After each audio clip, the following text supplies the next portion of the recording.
முஸ்லிம்களை குறிவைத்தே இந்த பொது உரிமையியல் சட்டம் கொண்டு வருவதற்கான முயற்சி நடக்கிறது. காங்கிரஸ் ஆட்சியாக இருந்தால் இதை செய்ய மாட்டார்கள். மோடி ஆட்சியினுடைய மூல முழக்கமே இதுதான். எனக்கு முன்னாலே பேசியவர்கள் எல்லாம் சொன்னார்கள், மோடி திருமணமாகி 30 ஆண்டுகளாக மனைவியை தனித்து விட்டுவிட்டு அவள் வெளியேறவும் முடியாமல் உள்ளே இருக்கவும் முடியாமல் ஒரு தவிப்பான நிலையில் அவருடைய குடும்பத்தை வைத்துக் கொண்டு இஸ்லாமிய பெண்களின் உரிமையை காக்க புறப்பட்டிருக்கிறார் மோடி என்பது மிகவும் வியப்பான ஒன்றுதான். நான் சொல்லுகிறேன், பெருவாரியான மனித குணங்களை, மனித பண்பாடுகளை மதங்களை உருவாக்குகின்றன. ஆகவே நாம் எந்த அமைப்பின் வழியாக, people inherit religion and politics என்று சொல்வார்கள், நாம் எந்த அமைப்பில் பழக்கப்படுத்தப்பட்டிருக்கின்றோமோ அதற்கேற்ற பண்பாடுகள் நமக்கு உருவாக்கப்படும். இஸ்லாமிய பண்பாடு நபிகள் நாயகம் உருவாக்கிய பண்பாடு.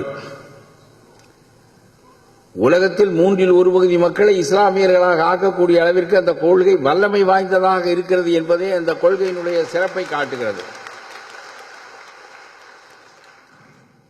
அவ்வளவு மகத்தான மனிதர். இஸ்லாத்தை நாம் புரிந்து கொண்டால்தான் அவருடைய ஒற்றுமையை நான் அறிய இஸ்லாமிய மக்களை போல வெகு வேகமாக திரளக்கூடியவர்களும் ஒருமுகமாக நிற்கக்கூடியவர்களும் யாரும் கிடையாது என்பதுதான் என்னுடைய கருத்து. அதற்கு காரணம் இவர்கள் இல்லை, இந்த உம்மாவை கட்டிய நபிகள் நாயகம்.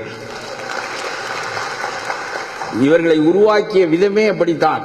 ஆகவே உங்கள் மீது எதையும் எவனும் எந்த காலத்திலும் திணிக்க முடியாது.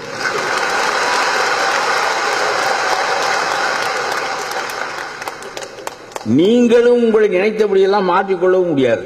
எல்லாவற்றையும் வகுத்து அமைத்துவிட்டு சென்றிருக்கிறார் நபிகள் நாயகம். தன்னை சுருக்கி கொண்டு அல்லாவை பெருக்கியவர் நபிகள் நாயகம். இதுபோல ஒரு மத போதகரை நான் என்னுடைய வாழ்நாளில் நான் அறிந்த மத போதகர்களில் ஒருவரும் இல்லை. பெரும்பான்மையான மத போதகர்கள் கடைசியில் கடவுளாக ஆகிவிடுவார்கள். முதலமைச்சர்கள் எல்லாம் கடவுளாகின்ற போது மத போதகர்கள் ஆனால் என்ன?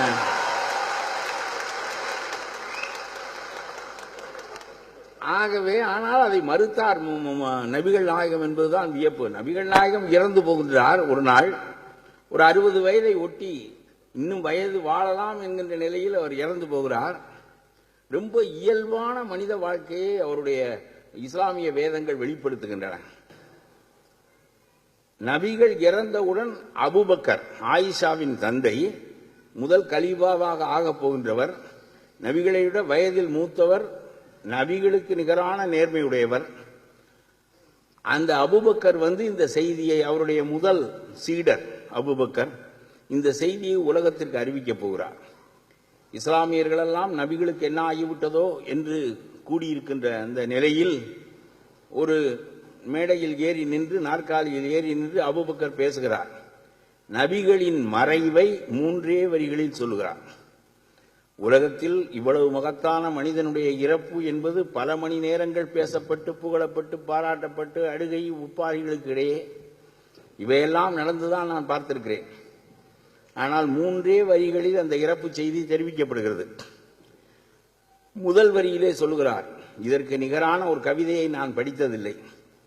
நபிகள் இறந்து விட்டார், முகமது இறந்து விட்டார். அவர் நபிகள் என்று கூட சொல்லவில்லை, முகமது இறந்து விட்டார். அல்லாஹ் இறப்பற்றவர், ஆகவே அல்லாவே வணக்கத்திற்குரியவன். அவ்வளவுதான், முடிஞ்சுக்கே இறங்கிட்டார்.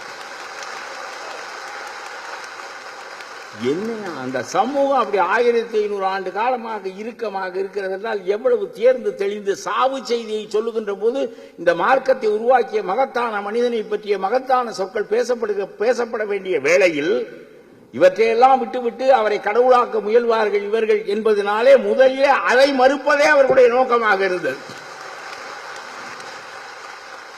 நபிகளின் பெருமையை பின்னால் வருகிறவர்கள் உணர்ந்து பேசிக் கொள்ளட்டும், இப்பொழுது உடனடியாக அவரை கடவுளாக ஆக்காமல் காப்பதுதான் நோக்கம் என்று கருதி எடுத்த உடனே சொல்லுகிறார், நபிகள் இறந்து விட்டார் என்ற நிகழ்வு அறிவிக்கப்படுகிறது. அறிவிக்கப்பட்ட உடனேயே மனிதனுடைய குறையும் இறைவனுடைய நிறைவும் பெருமைப்படுத்தி சொல்லப்படுகிறது. நபிகள் இறந்து விட்டார் மனிதர் என்கின்ற காரணத்தினால், அல்லாஹ் இறப்பற்றவர், அவன் இறைவன் என்கின்ற காரணத்தினால். ஆகவே வணக்கத்திற்குரியவர் நபிகள் இல்லை, அல்லாஹ்தான் என்கின்ற கொள்கையை நம்முடைய அபூபக்கருக்கு கற்பித்தவரும் நபிகள் தான். இது அபூபக்கருடைய சிந்தனை இல்லை. இப்படித்தான் இருக்க வேண்டும், தன்னுடைய சமாதி வணங்கப்படக்கூடாது.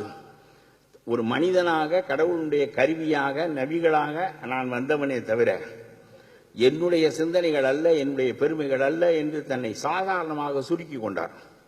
அல்லாவின் முன்னால் தன்னை சிறு கருவியாக ஆக்கி கொண்டு சுருக்கி கொண்ட பெருமைக்குரிய ஒரு பெரிய போதகர் அவர்தான். கடவுளை மிகப்பெரிய அளவிற்கு கொண்டாடுகின்ற சமூகமும் அதுதான். எல்லாரும் இறை நம்பிக்கை உடையவர்கள் தான், நானும் இறை நம்பிக்கை உடையவன் தான். ஆனாலும் கூட இறைவனின் பேராலே அளவற்ற அருளாளனும் நிகரற்ற பெருந்தகையுமான அல்லாவின் பேரால் எதையும் தொடங்குங்கள் என்று உங்களுடைய குர்ஆன் தொடங்குகிறதே, இதை நீங்கள் அளவற்ற அருளாளனின் பேரால் தான் எல்லா செயலையும் நீங்கள் செய்வீர்கள் என்றால், உயிருக்கு போராடுகின்ற ஒருவனை காப்பாற்றுவதை அல்லாவின் பெயரால் செய்ய முடியும், ஒருவனுடைய உயிரை எடுக்கின்ற பணியை அல்லாவின் பெயரால் செய்ய முடியாது. ஆகவே அல்லாவின் பெயரால் தொடங்குவது என்று ஆகிவிட்டால் பிறகு பிழை செய்வதற்கு வேலையே இல்லை. எப்படி ஒரு முதல் வரி அதுவே உங்களை பிடித்து ஒரு உலுக்கு உலுக்கிவிடும். அவ்வளவு எனக்கு ரொம்ப இஸ்லாத்தில் பிடித்தது ஒன்று உண்டு. ஒரு அண்ணாமலை என்கின்ற இளைஞன் உண்ணாமலை என்கின்ற பெண்ணை காதலிக்கிறான் என்று வைத்துக் கொள்ளுங்கள். அவன் எப்படி பேசுவான் என்றால், உண்ணாமலை, நாளை மாலை, நாளை இரவு உன்னை கூட்டிக் கொண்டு நான் ஓடுவேன். நாளை மறுநாள் எங்காவது ஒரு இடத்தில் திருமணம் செய்து கொள்ளலாம். உன்னை நான் காதலிப்பதையோ மணப்பதையோ உலகத்தில் யாராலும் மறிக்க முடியாது. கடல் சீறினாலும் கொந்தளித்தாலும், பூகம்பம் ஏற்பட்டாலும், எரிமலை வெடித்தாலும், நாளை உன்னை கைப்பிடிப்பேன், நாம் இருவரும் சேர்ந்து ஓடப்போகிறோம், நாளை மறுநாள் நமக்கு திருமணம் என்று உண்ணாமலையிடம் சொல்லுவான். இதே காரியத்தை அப்துல் காதர் செய்கிறான் என்று வைத்துக் கொள்ளுங்கள். அவன் பாத்திமாவிடம் எப்படி பேசுவான் என்றால், பாத்திமா, நாளை மாலை நான் உன்னை இன்ஷா அல்லாஹ் உன்னை கைப்பிடிப்பேன்.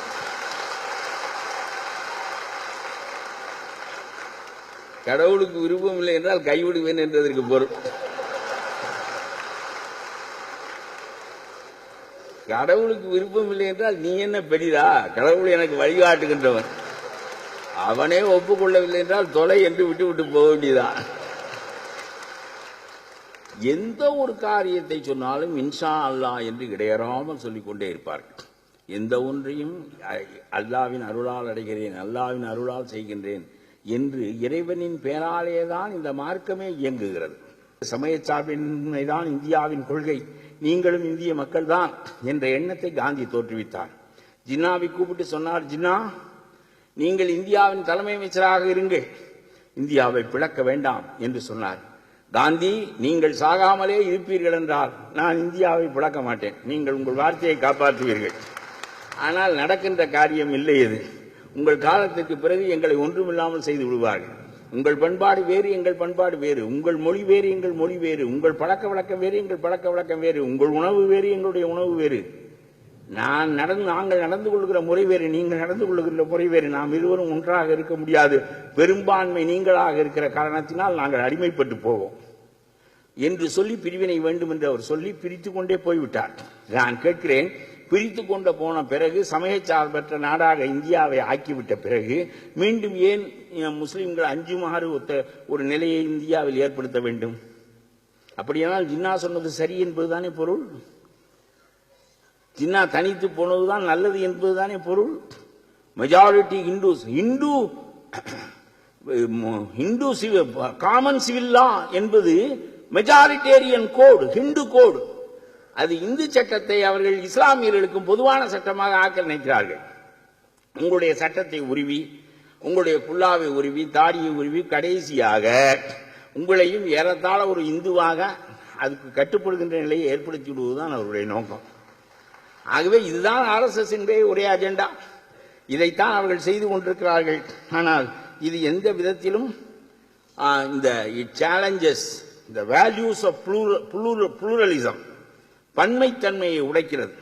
இவையெல்லாம் மோசமானவை என்று சொல்லி கடைசியாக இந்த சட்டம் ராஜீவ்காந்தி காலத்தில் காங்கிரஸ் என்ன செய்வது என்று புரியாமல் சுப்ரீம் கோர்ட் தீர்ப்பை ஒப்புக்கொள்வதா ஷாபானு வழக்கில், அல்லது அதையே சட்டமாக இருந்து விட்டு விடுவதா, இதில் போய் கை வைப்பது என்பது தேன்கூட்டில் கை வைப்பது போல என்று அஞ்சி இருந்த நேரத்தில் முஸ்லிம்கள் ஒருமைப்பட்டு நின்றார்கள்.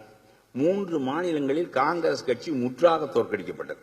முஸ்லிம்கள் பெருவாரியாக இருந்த மாநிலங்களில், ஊபி போன்ற மாநிலங்களில் முற்றாக காங்கிரஸ் துடை தெரியப்பட்டது. பயந்து விட்டார் ராஜீவ்காந்தி.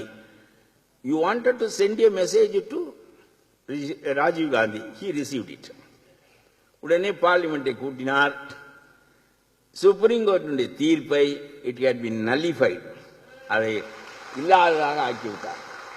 நீங்கள் அல்லாவின் பேரால், நபிகளின் பேரால் ஒரு செய்தியை அனுப்பினீர்கள். அந்த செய்தி இவ்வளவு அழுத்தத்திற்கு பிறகு ராஜீவ்காந்தியால் புரிந்து கொள்ளப்பட்டது. புரிந்து கொள்ளப்பட்டு சுப்ரீம் கோர்ட் தீர்ப்பு செல்லாது. அவர்கள் அளித்த தீர்ப்புக்கு மாறாக புதிய சட்டம் செய்யப்பட்டது. இஸ்லாமியர்கள் தங்களுடைய போக்குகளுக்கு ஏற்ப தங்களுடைய வழிமுறைகளை தாங்களே தேர்வு செய்து கொள்ளக்கூடியவர்கள். இந்த ஜீவனாம்ச முறை இஸ்லாத்திற்கு உரியதில்லை, அந்த ஷரியத் சட்ட முறை பின்பற்றப்படும் என்று ராஜீவ்காந்தி பாராளுமன்றத்தில் சட்டம் செய்தார். ஆமா, அந்த சட்டத்திற்கு பிறகு மீண்டும் பாதுகாப்பு ஏற்பட்டு விட்டது. இப்பொழுது மீண்டும் அதே வேலையை புற்றுக்குள் கையை விட்டு பாம்பு இருக்கிறதா என்று பார்க்கிறார்கள். இப்பொழுது மீண்டும் அதே சட்டத்தை அவர்கள் கொண்டு வருவதற்கு முயல்கிறார்கள். நான் சொல்லுகிறேன், ஏற்கனவே ஒருவன் கையை விட்டான், கையை விடாமல் பேசாமல் இருந்தால் அதை பாம்பு கொத்தி விட்டது. இப்ப நீ கையை விட்டால் கண்டிப்பாக கொத்தும். என்ன செய்தாலும் அல்லாவை விட இந்த நாடும் பெரியதில்லை, மோடியும் பெரியதில்லை, யாரும் பெரியதில்லை.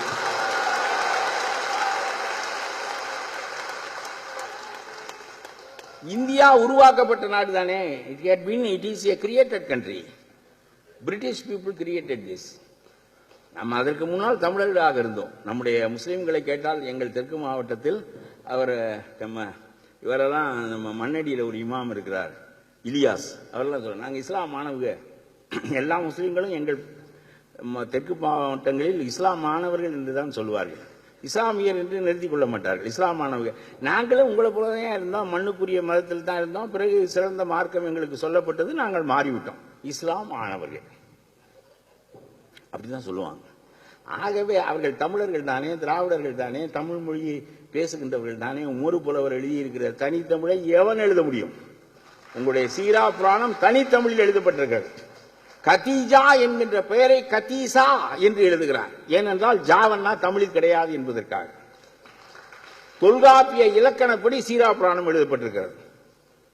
நபிகள் நாயகம் கதீஜாவின் மீது கொண்ட காதலை எழுதுகிற போது கதீசா பெருமாட்டி என்று எழுதுவார். அரண்டு போனேன். ஒரு இஸ்லாமிய காப்பியம் 400 ஆண்டுகளுக்கு முன்பு எழுதப்பட்டது. ஜா போன்ற எழுத்துக்களை எல்லாம், வட எழுத்துக்களை எல்லாம் நீக்கி முறையான தமிழில் எழுதப்பட்டிருக்கிறது சொன்ன பச்சை தமிழர்கள் அவர்கள். ஆகவே உங்களுக்கு சொல்லுகிறேன், கலைஞர் இதை குறித்து முரசொலியிலே ஒரு பெரிய அறிக்கை ஒன்று வெளியிட்டார். ஜாதிகள் தோறும் நாகரிகங்கள் பலவாக இருக்கின்ற போது ஒரு நாகரிகத்திற்குள் கொண்டு வர வேண்டும் என்று நீங்கள் முயல்வது என்பது சரியானதில்லை என்று சொல்லி இஸ்லாமியர்களுக்கு ஆதரவாக இந்த பொது உரிமையியல் சட்டத்தை எதிர்த்து கலைஞர் ஒரு மிகப்பெரிய கடிதம் ஒன்றை உடன்பிறப்புக்கு எழுதினார்.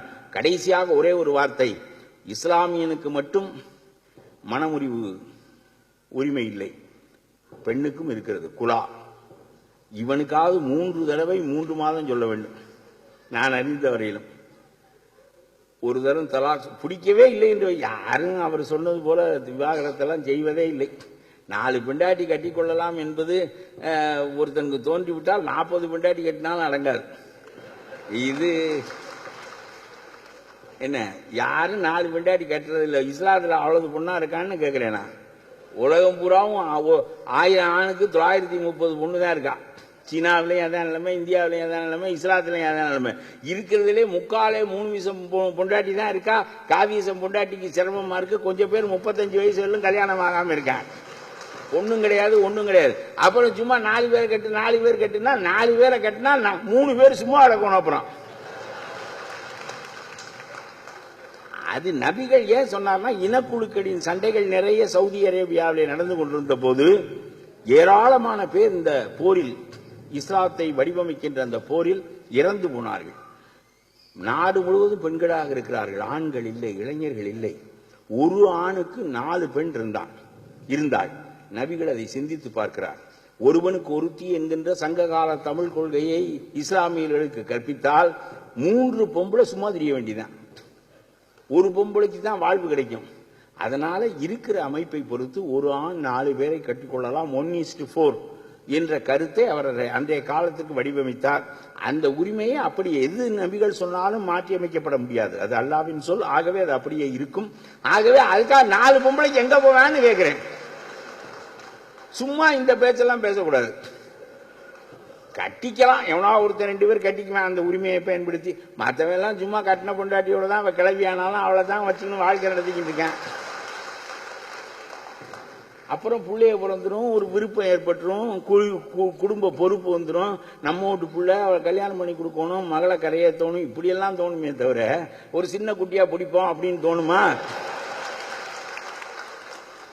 அதெல்லாம் இதெல்லாம் சும்மா பேச்சுக்கு சொல்றது. 4 பேரை கட்டிக்கலாம்னு உரிமை இருக்கே, இதை நினைச்சே செத்து போயிடுவாங்க போல இருக்குவீங்க.